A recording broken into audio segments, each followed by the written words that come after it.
I'm Tony Disanto. I'm the owner of One Off Robotics here in Chattanooga, Tennessee. When I started my company about a year ago, it became really evident early on that digitizing reality was going to be a really important part of that.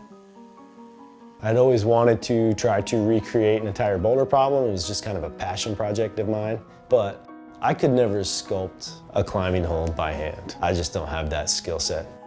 So I can create a program and I can use the robot's muscles to create that for me over and over and over.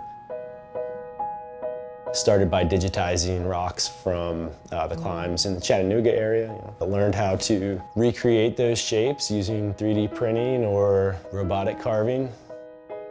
These robots can run for hundreds of thousands of hours without breaking down. They're accurate, much less than a millimeter. It opens up a lot of doors to doing things that maybe humans can't actually create. Most people think it's really cool when they first see the result. You know, like this hold is from the shield. If you're familiar with that rock, you really have that knowledge, the feel of what every little dimple in that hold feels like. It's pretty cool. You can kind of see a light bulb go off. Saw subtleties.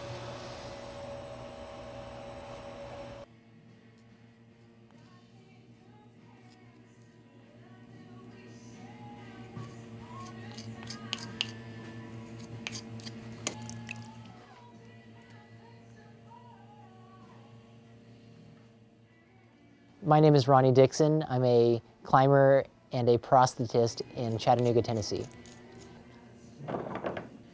So after I graduated prosthetic school in 2010, I took a job in Orlando, Florida at a very progressive practice. Got to work with lots of different athletes.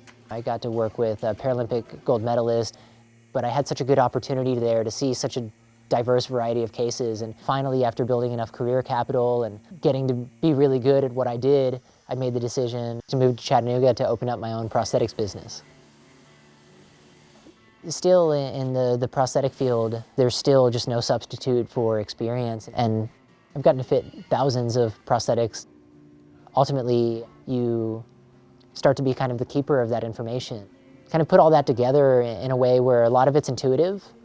It's paying attention to the things that are almost imperceptible. The holy grail of prosthetic design is to give the user a device that they can utilize throughout their day and not even realize that they're wearing it. And that's fulfilling in and of its own. But you know, my passion has always been pushing people to do more, to challenge what their new normal is a little bit. So now I just feel like the twisting is more predominant than anything. Yeah, I actually gotta toe you out. Just one click. And I mean, for obvious reasons, it's very personal.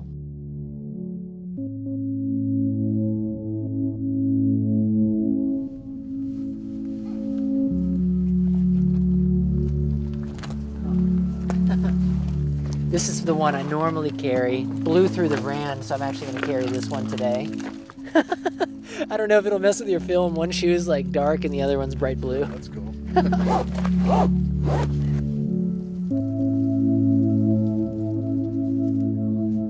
When I was 5 years old, I was diagnosed with Trevor's disease, a congenital disorder in my left knee and left ankle, causing the growth plates to grow slower than the ones in my right leg.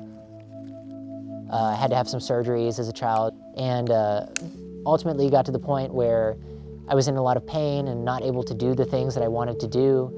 So I made the decision to have my left leg amputated above the knee at 17. Fast forward a couple years afterwards, I was looking for something to get back active into again, and I had the opportunity to try rock climbing for the first time. It was this platform where everybody has to learn how their own body moves. So that was something that I really fell in love with at the very beginning. At the time, I was climbing with no prosthesis at all because it was cumbersome, it wasn't helpful, so I just ditched it completely and just climbed with one leg. Kind of just monkey barring my way around. But you know, I got my first climbing prosthesis. I had a few people introduce me to Evolve, and over the years, you know, they gave me a really good platform to work off of, going around the country, becoming the first above-the-knee amputee to climb V10. They really gave me a platform to be the best version of myself and to really reach out to other people. And I've always enjoyed using climbing as a vessel to show people that not only can you do those things, but you can kind of break down that glass ceiling. And you know, really more than it being a physical barrier, it's just your mind's own perception of what it can do. So I ran into Ronnie at Stone Fort. One day I was out scanning, taking a bunch of photos of a rock, and I noticed that there was a couple of amputees climbing with prosthetics. It's something that's always really interested me. Coming from a mechanical engineering background, to me is a very interesting design problem. I just introduced myself, and then eventually we got talking, and a few months later I heard from Ronnie. He asked me to do a project where we took a digital scan of a patient's residual limb and a scan of a prosthetic, and we used the exact same procedure that we had learned during the sculpting of a climbing hold. We've learned so much from making climbing holds, it's really wild. For example, this lucid dreaming hold, this rock in real life is flat, so you have to figure out how to shape it in a way that makes sense that you could put it on a climbing wall. So that sculpting process is the same process we used to modify one of the molds for Ronnie's applications. So we used that exact same technique, applied it to these residual limb and the prosthetics, and we were able to recreate a shape that was more comfortable for the end user and did an entire digital fabrication workflow. So that was the first project we did together.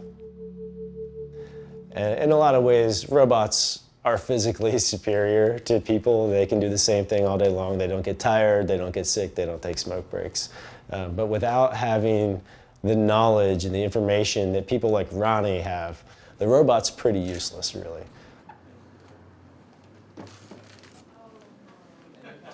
Ronnie is the master at making these things fit a human being. So we want to create tools that allow Ronnie to take his expertise and amplify it. Recreating parts of the human body, it's not enough. Really, that's where the hard part starts. My hands can't sculpt, but my mind can tell what a good sculpture looks like, and I can then translate that through software in a robot arm into reality. So I think that's where the robot is kind of an extension of the mind.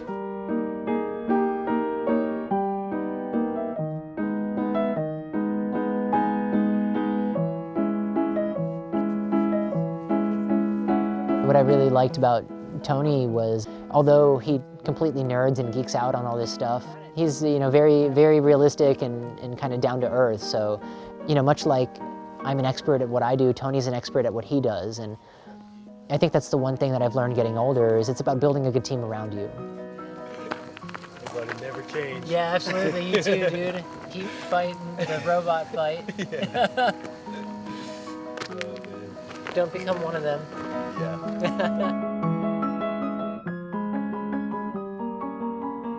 In prosthetics, there's been a strong push towards technology, and it almost becomes a blinder, and people almost forget what's at the root of everything, and then we let the technology do everything for us, but then the outcomes become worse. So I think it's good to just not let the technology take away the personality from the whole endeavor.